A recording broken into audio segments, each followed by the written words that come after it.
In other news, Qasim Hafez grew up in a fundamentalist Muslim household in England. He was taught to despise Israel and hate the Jewish people. Earlier I spoke with Hafez, and he told me that his life began to change when he read Alan Dershowitz's book, The Case for Israel. Hafez now speaks out on behalf of Israel through the Stand With Us organization. Well, it was the first step of me seeing Israel in a positive light. Up until that point, there was always a negative connotation, and there was nothing good ever said about Israel. So it was the first time. Firstly, I'm seeing Israel in a positive light, and secondly, a lot of the myths I believed to be true were pretty much debunked. How did the Muslim community and your friends react to this change? I think it's been very difficult for some. There's been a mixture of suspicion. Some quite aggressively, are against what I say and dislike me. Some have been quite receptive and been willing to listen, as they've known me for many years, so are willing to listen to why this change of heart almost. Well, you call yourself a Muslim Zionist, but you also say some in the Jewish community have also expressed a little skepticism. Yeah, of course. I mean, I guess that's understandable. But hey, I believe what I believe, and I stand up for that. And I just say my actions speak louder than my words. You have said in the past that one of your father's heroes was Adolf Hitler. Yeah. Has your family disowned you?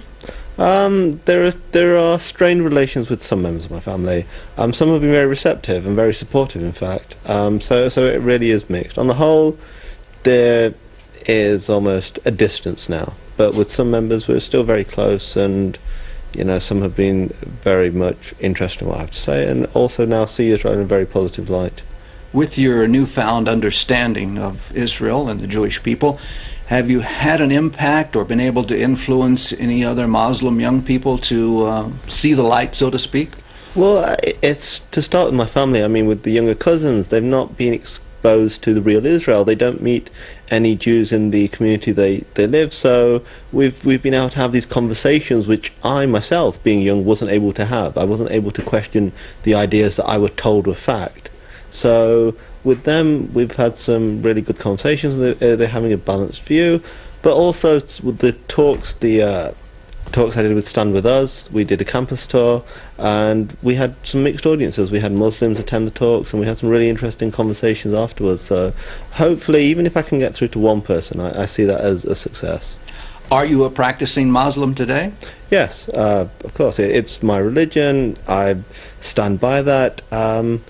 But my support for Israel is not based on my religion or the religion of people in Israel. It's based on supporting a liberal democracy, which unfortunately is targeted all over the world unfairly.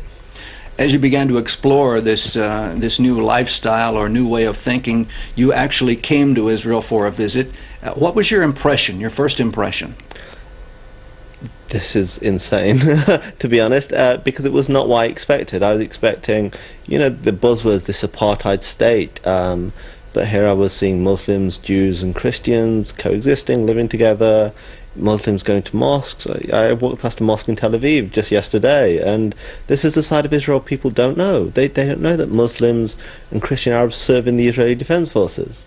There is this real difference between what is reality as we see it outside of Israel, and what is actually happening here. So it was a real eye-opener. You said once you began to change your views and opinions that you had, after you learned the truth, you had to stand with Israel. But the fact is you didn't have to stand with Israel. You could have just continued living your life. Well, I would disagree, because I think everybody has a choice, regardless of their religion or belief or lack of, where they have to do what's right by themselves, the moral thing to do. And for me, there would be absolutely no point if I'd come to Israel and occasionally looked at my holiday snaps and that was it. I see a wrong happening. I see the vilification of Israel. I've seen the real Israel. I have a responsibility to stand up for that. Qasim Hafez, we want to thank you for being our guest on IBA English News. Thank you so much.